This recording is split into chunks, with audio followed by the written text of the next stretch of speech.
వైపు మా ప్రభుత్వం వచ్చిన తర్వాత దెబ్బలు తిన్న వీళ్ళు, దెబ్బ తగిలిన వీళ్ళు, దెబ్బలు తిన్న వీళ్ళు ప్రతిచర్యగా వీళ్ళు కూడా ఇదే చేయడం మొదలెడితే మీ పరిస్థితి ఏమిటి అని చెప్పి నేను అడుగుతా ఉన్నా తెలుగుదేశం పార్టీని. చంద్రబాబు నాయుడు గారు వేసిన విత్తనం, తప్పుడు విత్తనం చెట్టు అవుతుంది. తప్పుడు సాంప్రదాయంగా మానకపోతే ఎవరి చేతుల్లోనూ ఉండదు వ్యవస్థ.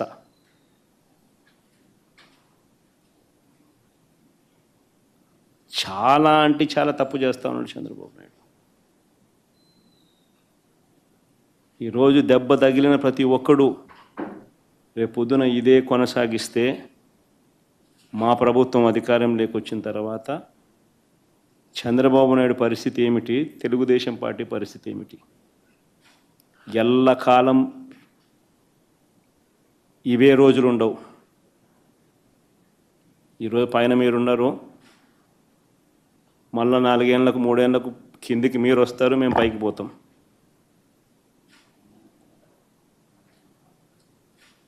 కానీ మీరు చేసే ఈ తప్పుడు సాంప్రదాయం రేపు విషవృక్షం అవుతుంది.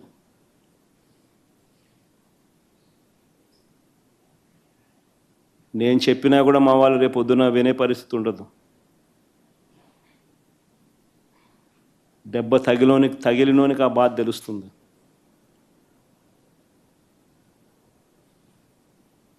చంద్రబాబు ఇప్పుడైనా మేలుకో,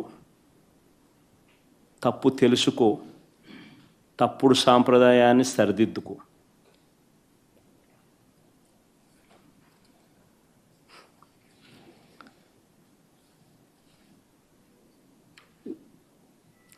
ఇవన్నీ కూడా చంద్రబాబు నాయుడు గారు ఎందుకు చేస్తూ ఉన్నారు అన్నది కూడా మనందరికీ కూడా తెలిసిన విషయాలే. సూపర్ 6, సూపర్ 7లు అని ఆయన అన్నాడు. వీటి అమలు గురించి ఎవరు అడగకూడదు. రాష్ట్ర వ్యాప్తంగా సుమారు 5 లక్షల మంది పెన్షన్లను పీకేశారు. 5 లక్షల మంది పెన్షన్లను పీకేశారు రాష్ట్ర వ్యాప్తంగా. దాని గురించి ఎవరు మాట్లాడకూడదు.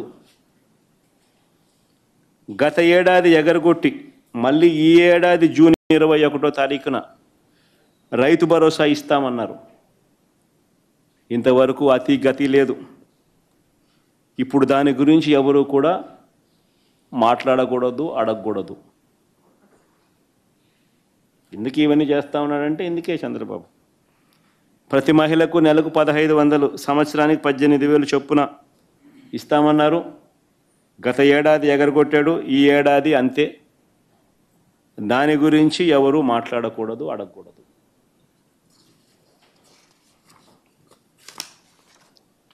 ఏటా 3 సిలిండర్లు అన్నాడు. గత ఏడాది 2 సిలిండర్లను ఎగరగొట్టేశారు. ఇస్తానన్న ఒక్క సిలిండర్ కూడా అందరికీ అందలేదు. ఈ ఏడాది అసలే 3 సిలిండర్లలో అసలే లేదు. దీని గురించి కూడా ఎవరు అడగకూడదు, మాట్లాడకూడదు. బడికి వెళ్ళే ప్రతి విద్యార్థికి 15,000 ఇస్తానన్నాడు. గత ఏడాది ఎగరగొట్టేశాడు. 15,000 కాస్త 13 అయింది. ఈ ఏడాది కూడా 30 లక్షల మందికి ఎగరగొట్టేశాడు. దీన్ని కూడా ఏ విద్యార్థి కూడా ప్రశ్నించకూడదు, అడగకూడదు. నిరుద్యోగ యువతకు నెలకు 3,000 ఇస్తానన్నాడు. ఏడాదికి 36,000 చొప్పున నిరుద్యోగ భృతి అన్నాడు. గత ఏడాది పూర్తిగా ఎగ్గొట్టేశాడు. ఈ ఏడాది కూడా పూర్తిగా ఎగ్గొట్టేదానికి శ్రీకారం చుట్టాడు.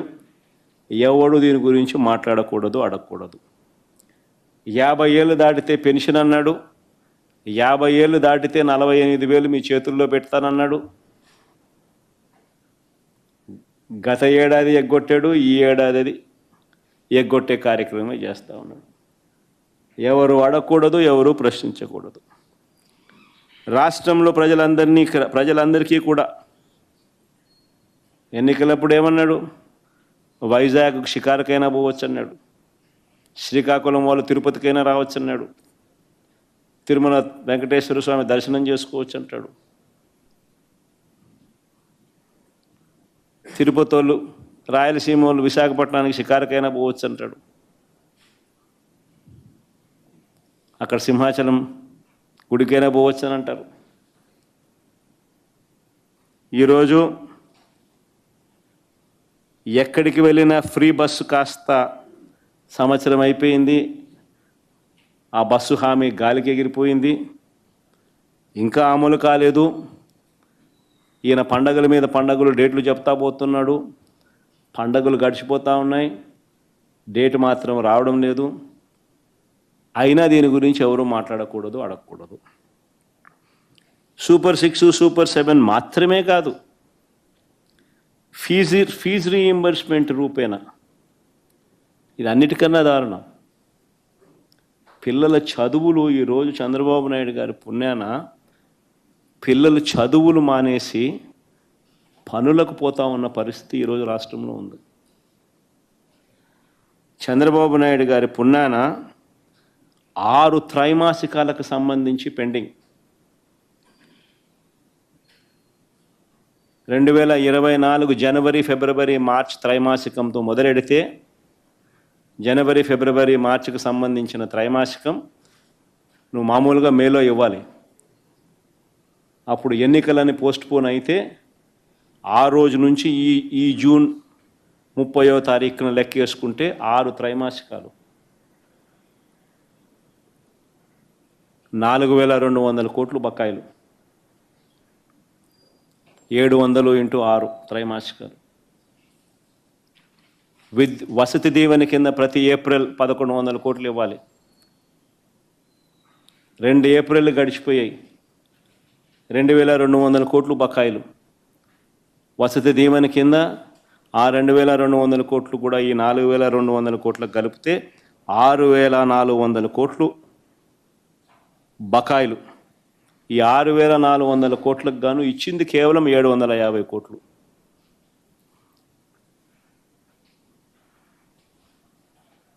వీటి గురించి కూడా ఎవరూ మాట్లాడకూడదు, ప్రశ్నించకూడదు. ఆరోగ్యశ్రీ, ఆరోగ్య ఆసరా కింద బకాయిలు 4500 కోట్లు దాటాయి. మామూలుగా నెలకు 300 కోట్లు ఆరోగ్యశ్రీ కింద ఖర్చు అయ్యేది. ఈ 13-14 నెలలకు లెక్కేసుకుంటే దాదాపుగా 4000 కోట్లు. ఆరోగ్య ఆసరా కింద మరో 400-500 కోట్లు ఖర్చు అవుతుంది సంవత్సరానికి. ఆరోగ్యశ్రీ, ఆరోగ్య ఆసరా కింద 4500 కోట్లు బకాయిలు. పేదవాడికి ఉచితంగా వైద్యం అందని పరిస్థితి ఈరోజు.